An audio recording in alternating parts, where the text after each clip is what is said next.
Hey everyone, have I here bring another video on Dragon Ball Z Dokkan Battle. In this video, we're going to be discussing the history of the worldwide download celebration and take you on a stroll down memory lane. So with that, if you're new to my channel, like, subscribe, comment below, do all that good stuff. Let's go ahead and dive right in. So a lot of people don't realize that the download celebrations really derive from the global version of the game, not necessarily the JP version of the game. So in 2016, they started to track the amount of downloads, and the wording is global downloads. I'm not necessarily saying it's just the international version, but all versions, including the Japan version as well.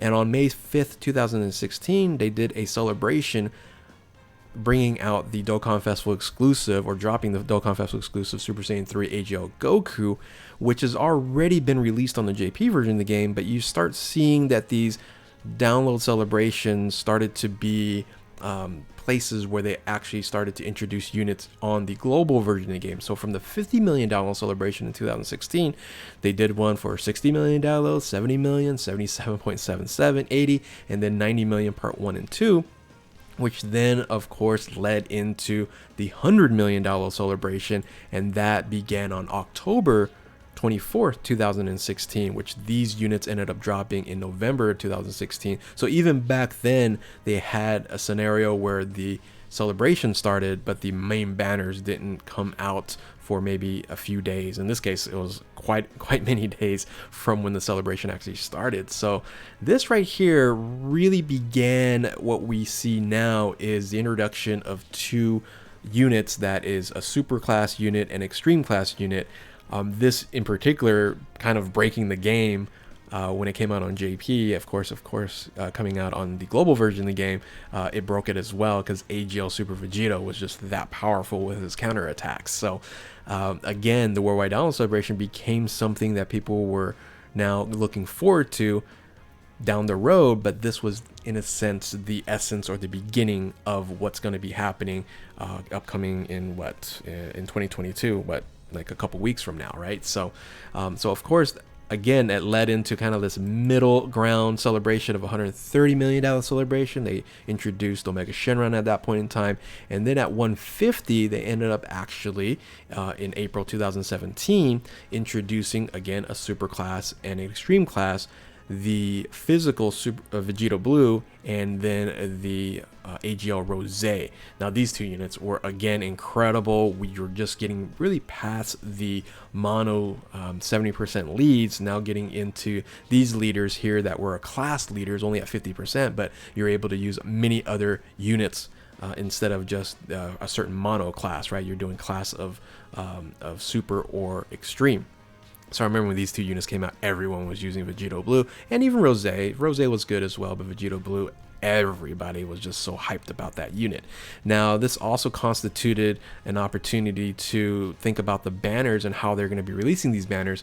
But when they started to think about it as JP's ahead X amount of months, you're really going to see a trend of the difference between the download celebration banners from JP and global, even if they were to do a dual celebration. But of course that did change down the road. I'll tell you when that actually changed. So the celebration started on April 2nd, and the banners actually dropped on April 14th, so quite some time in between the start of the celebration and these two banners dropping here. Again, from 150 million to 200 million, there were 160 million celebration there. Of course, they introduced some additional units on there in the $160 million celebration, and then $170 million celebration that led into what we kind of see and are more used to what we see now, and that's the $200 million celebration that started in 2017 on 7/27. Not quite August, but throughout July, the middle or the end of July to the end of August, basically was the start of the first worldwide campaign. And being that it's a worldwide campaign, of course, it's both JP and global at the same time celebrating this. And this was actually a phenomenal thing that we weren't expecting something like this to happen, because it was very rare for global and JP prior to 2017 to have a lot of celebrations or a major celebration like this come together. And of course, the introduction of Super Saiyan 4 Gogeta and the Omega Shenron category leader skills, this was the new meta. And of course, the banner's dropping in on August 3rd, 2017, and the celebration started on the 27th. So again, that delay there. Now, the biggest issue with this worldwide celebration, both global and JP, the two games were in very different spots, which led into what I believe was the first major, like everybody was like, what's going on here? The global shaft, right? And we use global shaft a lot. We kind of laugh about it. I really don't think that there's a problem now because global really has a lot of advantages. But back then, this right here, to be released, what does that mean? Well, in 2017, when these units ended up dropping, global didn't have category leaders yet, and JP has already kind of started that trend, and they said, you know what, global doesn't get the leader skill. You can summon for these units and their passives were really strong, but neither of these units were able to be used on their leader skills. Can you believe that? Imagine if that happened in 2022, that you're going to summon for a unit where their leader skills were inactive. So of course they have never done that again. They knew better, and I'm sure global players, and really I remember making videos back then going, what is going on? That doesn't make any sense. But yeah, we're fortunate getting these units at the same time as JP were to, but the to be released issue, that's some good fun history when it comes to global shaft. So the $200 million celebration really laid the foundation for the worldwide celebration, meaning both global and JP, and that of course continued on. So there wasn't any in between, like a $220 or $230 million celebration. Now we're going like 50 million at a time now. So the following year in 2018 then was introduced of the $250 million celebration, and it was a Goku Frieza celebration. So that started on the 27th as well. And that led into these two units that were a non-category. So this was very interesting when these units came out, because we were so used to the category meta, and they said, you know what, let's go ahead and provide you guys 120% class leaders instead of 150 or even 170% category leaders, which that was absolutely the meta. There wasn't even any type of disagreement on the category meta. So these two units, they were fun to use, but really over time you really weren't using them as leaders, and that was unfortunate, right? Of course you can use this on like Battlefield, and they're valuable on Battlefield, and these two units also easy 8 at this point in time. But being introduced on August 31st 2018 at the current meta, these two units again was fun, had these transformations stage by stage, great. But all in all, they really haven't done too many of these types of units ever since, right? Maybe a couple sets, and that's pretty much about it. Active skill transformation, sure, but a little different when it's come to these, especially the leader skills here. Now, from here, we actually got introduced. Maybe the reason why is because they were dropping this unit here. We got introduced in the Worldwide Download Celebration a Part 2. All right, a Part 2, and kind of going back to this real quick on the 250. This is now, I would say, where they found the sweet spot when it came to the dates and when they're going to be dropping the Worldwide Celebration, basically at the end of August all the way, running through September and going into the beginning of October. So this has been their sweet spot now, and that's what we've been seeing now in the next 4 years is the time frame when this is going to drop. Now on top of that, this was the first year they introduced a LR Part 2. And what a Part 2 they ended up actually dropping. Again, maybe the reason why that the Dual Dokkan Festival exclusive units were like, okay, 120% class leaders. But they said, you know what? Here's 177% category for Representative Universe 7. And of course, in 2018, Super was still, very, very hype. And these units here were... this was probably one of the most popular units to be summoned on. The problem was on a legendary summoning banner, and people spent quite a bit of Dragon Stones on this banner here. And again, being 177% lead in 2018, we're already talking about like 180, 190, 200% leaders, and we didn't get that until years later. So LR Free Coup, when it came out, yep, absolutely was in a sense game breaking.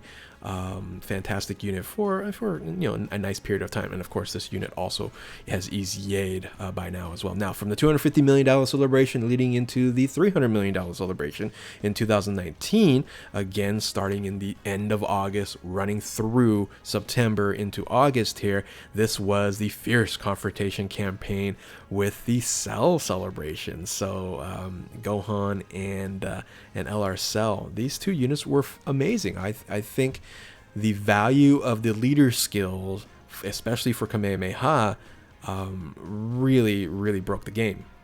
So the units in of itself, the transformations and active skills, we can talk circles around that and how bad the transformations were and the active skills were, but these two units were very solid, especially Gohan having that stacking ability in defense, knowing now that stacking in defense is a premium.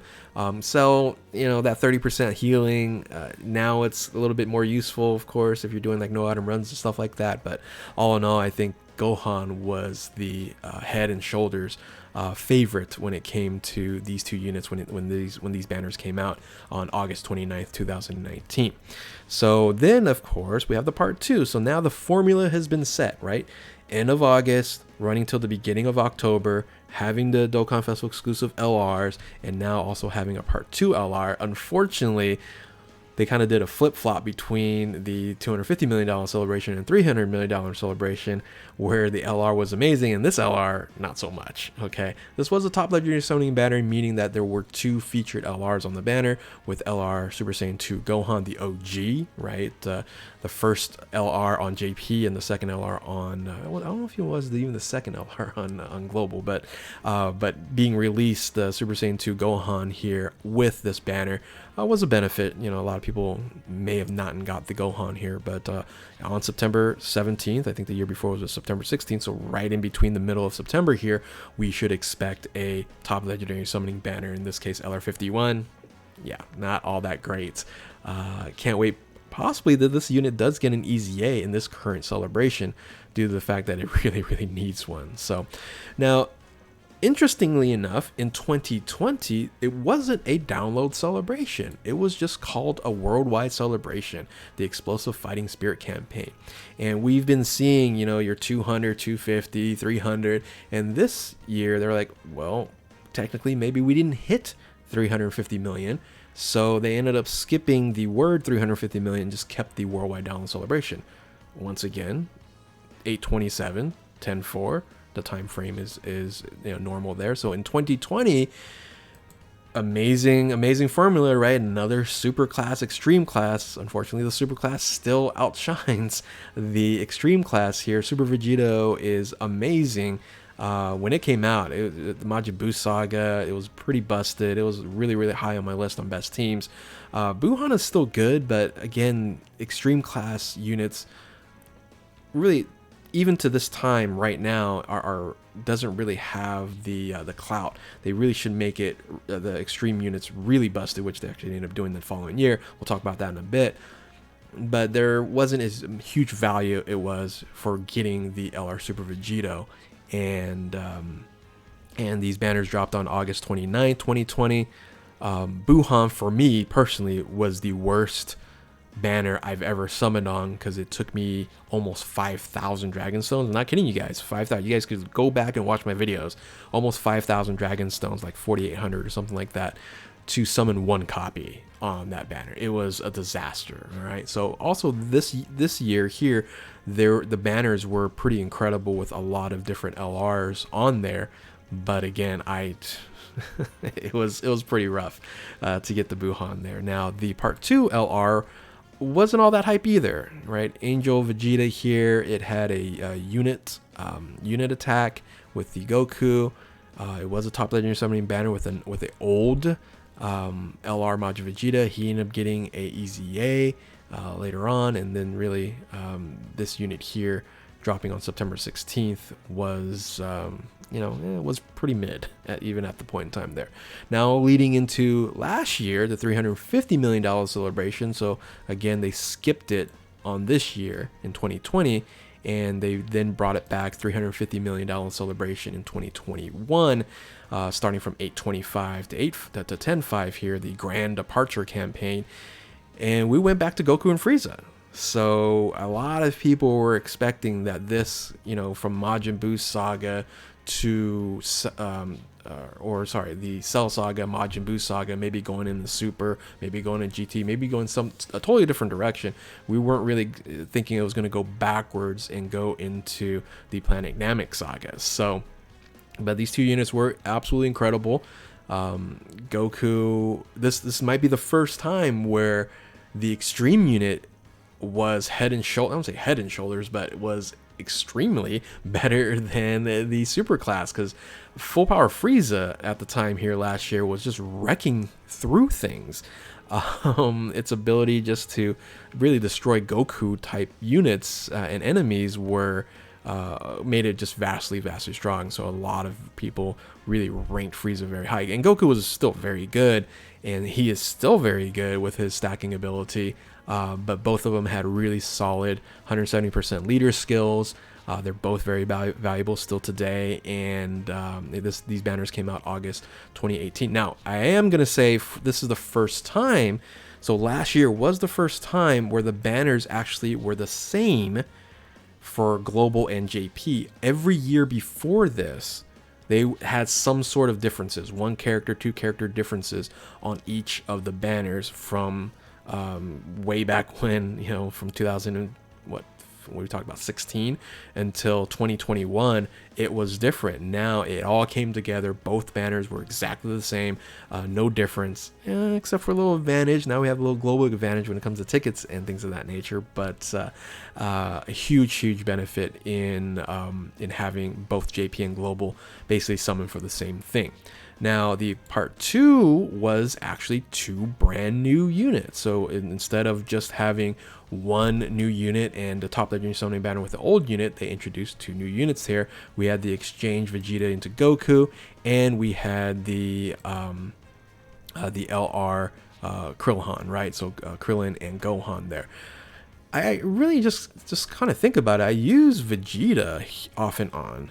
The exchange Vegeta and Goku. I never use LR Krillin. I don't know about you guys. I don't put them on any teams of recently, especially now. So I don't know. I don't kind of remember when's the last time I used Krillin and Gohan there. But yes, he is still an LR, and I actually have him pretty close to Rainbow for some reason. So, and yeah, so this was the top legendary summoning banner, dropped September 16th. Again, that's what we should expect in the middle of September, having 2 new LRs. I'm expecting for them to continue bringing new non-Dokkan Festival exclusive LRs on a top legendary summoning banner in part 2. But on top of that, last year was also the first year we actually had a part 3 to the worldwide download celebration, and in this case here it was an EZA to an LR, and then some worldwide co-op, and then the EZA to Ginyu Force. Wasn't anything like overly like super amazing. Like the EZA to Bardock was like, oh cool, but wasn't game break. The EZAs to the Ginyu Force, very important now because of the Ginyu Force is just so strong. But yes, last year was the first time we ended up getting a part 3. Ever since before that was just part 2s and a little bit maybe extended part 2s and stuff like that. So there you have it. A little quick summary here on the worldwide download celebration history and timeline, all the way back from 2016 when it was just global download celebrations, into then the 2017 of Gogeta and Omega. When they came out, it was the first worldwide download celebration, then leading into the more common time of the August through October, the end of August to the beginning of October, and having a dual Dokkan Festival exclusive Super and Extreme with an LR. We saw that in 2018 and 2019. Same thing for 2020, and then in 2021, a little bit different with 2 new LRs and also a part 3 to the celebration. So that's what we should be expecting for this year's in 2022 in the Cooler and Super Saiyan Goku, or just Goku celebration. But strongest versus strongest, Cooler's Revenge, whatever you want to call it, that's what we're looking forward to. And I'll be doing my, I guess, guesstimate or my prediction for that celebration in another video. So hopefully you guys enjoyed this video here. It actually was a lot longer than I expected, but at least gives you a little glimpse down memory lane and how the worldwide download celebrations or the download celebrations have been over the years. So anyway, with that, if you are new to my channel, like, subscribe, comment below, do all that good stuff. Let me know what you guys think about all this. And yeah, thank you all for watching. Keep on Dokkaning. We'll catch you next time. Later.